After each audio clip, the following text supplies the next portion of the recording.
You know what they say, some artists are out of this world, but I'm joined today by an artist who truly is just that. They've flown in all the way here on their spaceship.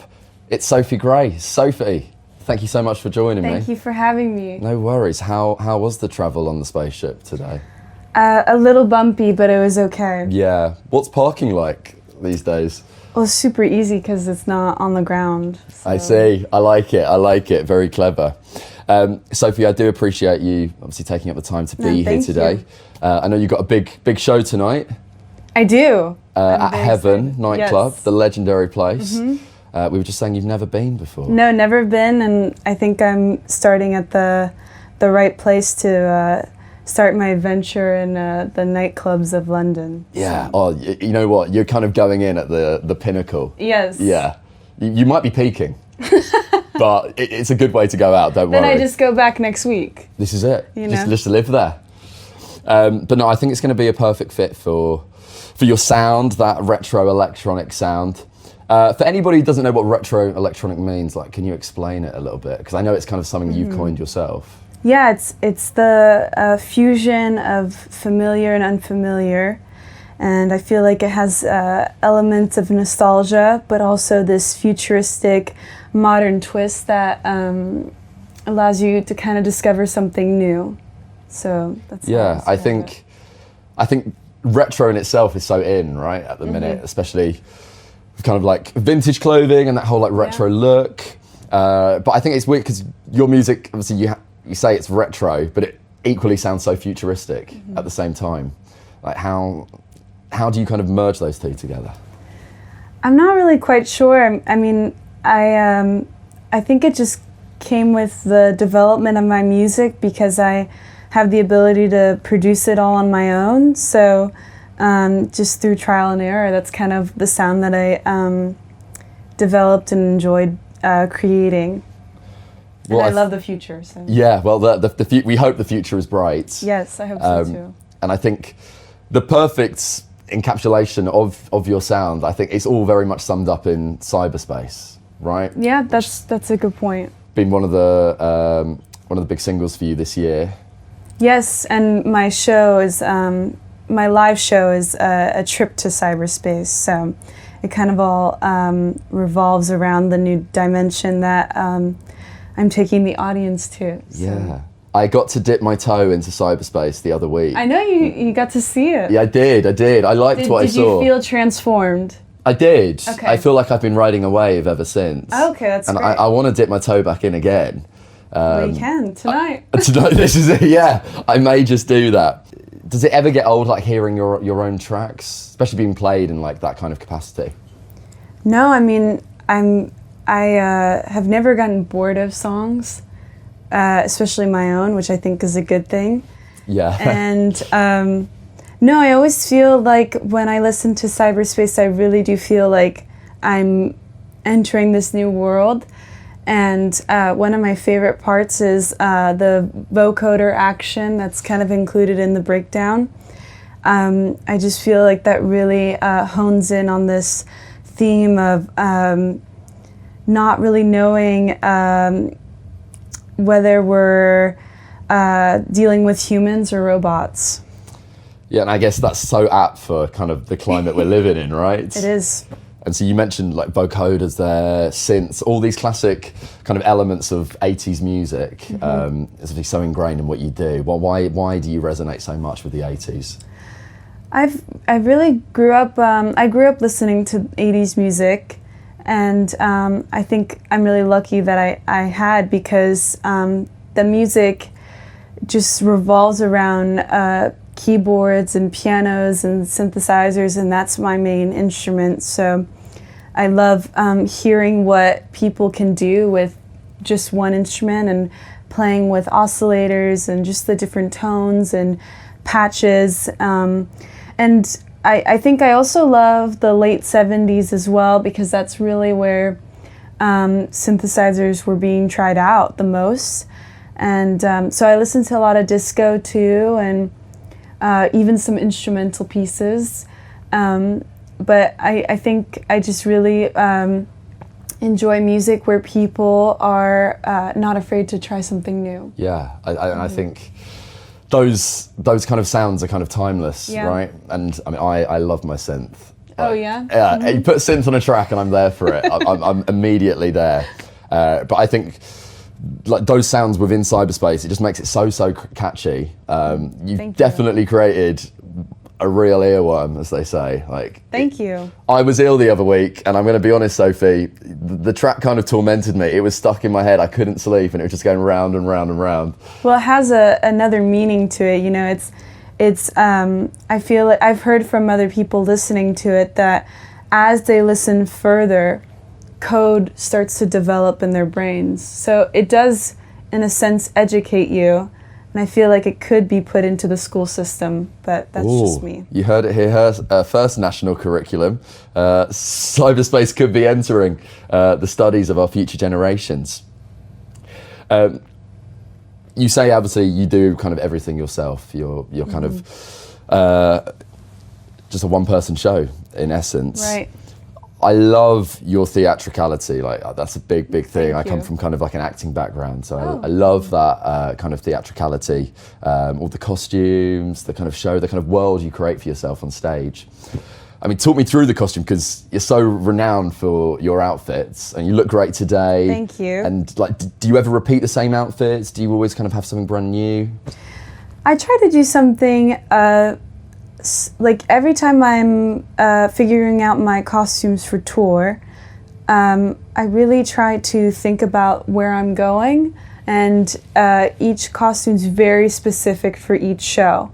So I look at who I'm performing with, or even day of, I'm looking at the weather and seeing, not just for practicality purposes, because my costumes are definitely not practical. Right. But I take a look at what the ambiance will be, and I just love to be very specific and intentional. So that's kind of where the costumes, how they're picked. But when finding them, I really try to be resourceful, and I look at thrift stores or maybe local seamstresses or any, I just try to support the community in that sense. So if there's somebody who's creating costumes locally, I try to invest in them and kind of build and grow.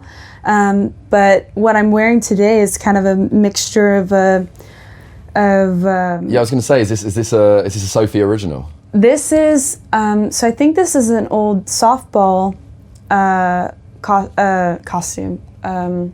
Team Top. top jersey, but and then I've kind of added some avant-garde look to it, so that's what I'm doing today. Have you got to a point, because obviously your legion of fans, you refer to them as the Grey bots. I do. Have we got to a point yet where the Grey bots are kind of coming in Sophie Grey style outfits and sort of replicating what you wear on stage? I don't know. I mean, Because it will happen. I've definitely seen.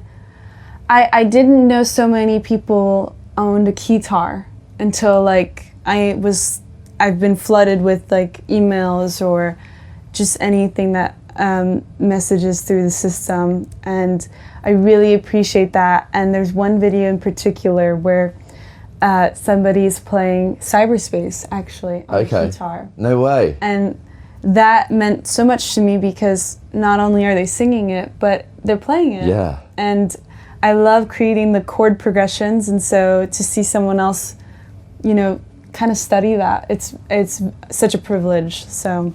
Yeah, I mean, there must be no better feeling than to see people actually cover your own work. Yes, that's really exciting, and because I love covering music too, so to be part of that system is very.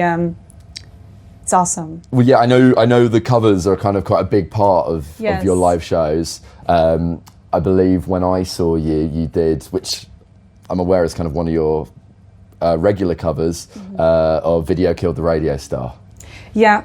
Well, the whole concept is that I'm on stage alone physically, but virtually in the air, in the atmosphere. Phil Collins, my robot companion, is present and helps me introduce or introduce the songs depending on how our set configuration is. But he and I came up with this idea that he has this in his system. He has all these CDs, and he flips through them and decides the cover. And so last year, I had all these covers set up, and he just kept landing on Everything She Wants by Wham. Oh, tune. And so that's the one we stuck with, and now it's Video Killed the Radio Star by the Buggles. So he definitely has his earworms as well. Yeah, I mean, so Phil Collins really is kind of in charge of that. Yes, in the covers, yeah. Yeah. Because a lot of people think I programmed that. No, that's Is it really like that's organic? Yes. So you don't know when you're on stage what No. Phil Collins is going to choose? Wow.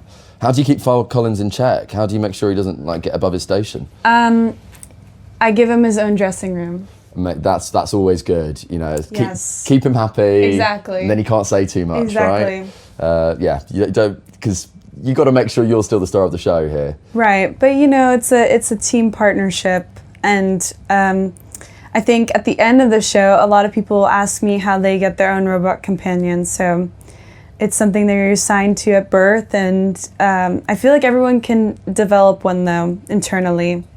Yeah, I look forward to maybe locating mine at some point. Very quickly, because I'm conscious I don't want to take up too much of your time. But I mean, how long would you say you've been going, Sophie? So I started playing piano classically. Yeah. When I was 4, and I really have to say I knew exactly what I wanted to do ever since then. I knew I wanted to be an artist. I knew I wanted to create. And so I'd like to say that it really started developing there because classical music is so important to me because it's all about being your own show, because you're playing when you're not accompanied by an orchestra. You're really playing all the different dynamics and the bass lines, and so I feel like I've really encompassed that in my live show, but also in my music.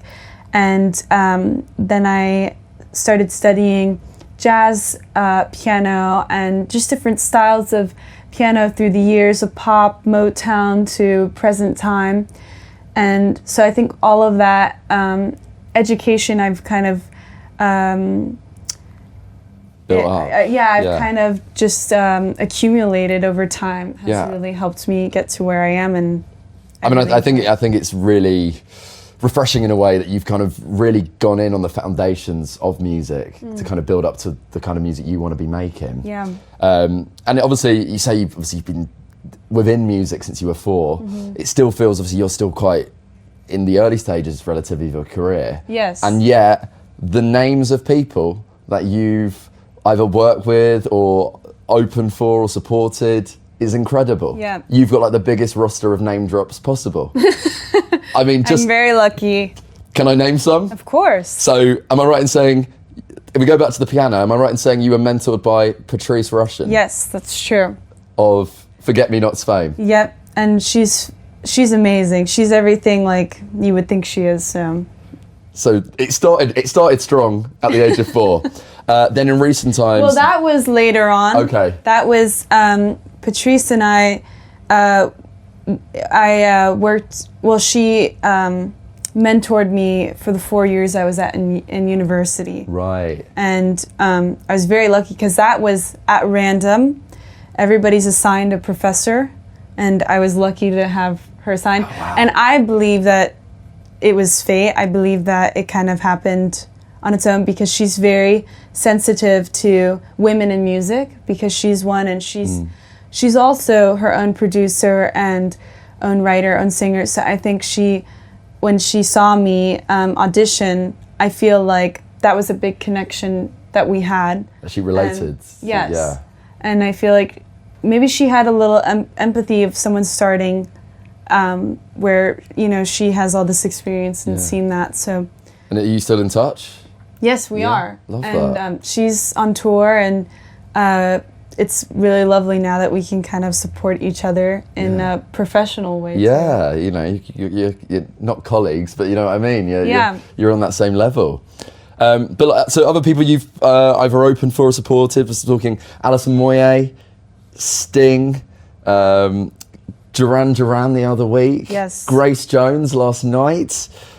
I mean, for someone who loves 80s, how does it feel to kind of be on a stage opening up for a lot of these 80s legends? I mean, it's everybody I grew up listening to. Yeah. So it's very full circle, and I'm learning so much. It's a joy to watch live music and to be able to watch their shows in particular. I feel like I'm really able to kind of look at their live show and enjoy it in different ways. Enjoy it from behind the scenes, but also from the viewer, the audience. So I'm really lucky, and I also love performing with up and coming artists as well, because I myself am that, and I feel like it's important to support each other in the journey, but to perform with all of these legends is really amazing. Is there a dream one, like you'd be like, oh my God, like over made up if you got to support them? Well, I feel like I would have loved to have performed with Wham, or you know, that's one of my dreams, but maybe later on in another life. Exactly. You know, anything is possible in this world. And Andrew's still knocking about. Yeah. This is true. And I think they just came out with the documentary, so I'm gonna go watch that. Yeah, that looks really, really cool. Just to finish, you mentioned the keytar earlier. I feel like you are an ambassador for the keytar. Kind of become that, yes. Yeah. I think it's such an underrated instrument. It is. I'm a big fan of it. I can't play guitar or keyboard. Not yet, but we discussed. We did. We're gonna do a keytar session. Yeah, I was like, so because you said we're gonna play keytar together in Cyberspace. Yes. Like, I was just wondering how this is actually gonna take place, because I'm gonna need a lot of work. No, it'll be easy. I told you, just listen to Cyberspace, the code will come. Just let it, through osmosis, soak into me. But the keytar's fantastic, and one reason I love about it is it's very visual. Sometimes with the keyboard on stage, it's hard to see what everyone's playing because it's flat. And that's one thing I loved about guitar, even though I don't play guitar, but I'd love to, so we can learn something. Okay. But it's visual. You can see how they're playing it, and so that's what I love about the keytars. It's kind of a mixture. Yeah, that's it. And as I say, not many people are doing it, so it makes you stand out. You know, true. It makes you memorable, which you would definitely are. Thank you. Sophie, thank you so much. Thank you so much for joining me today. I look forward to joining you for that keytar session at some point. We'll make it right now. Make a schedule. And I wish you all the best for tonight. Go enjoy heaven. Thank you. You're never going to leave. I won't. And I'm going to drag you up too. Oh, I'm coming. Don't worry. Heaven, here we come. Everybody, thank you very much. Sophie Grey. Thank you. Can I just get a clap track at the end? Just Ben, Sophie, can I just go? Okay. Just do one for me. We should have just done an applause or something. Yeah, we should. Way. Sophie, thank you so much. No, thank you. Those were really fun questions. Okay. No, that was great. Thank you. Great questions. Thank you.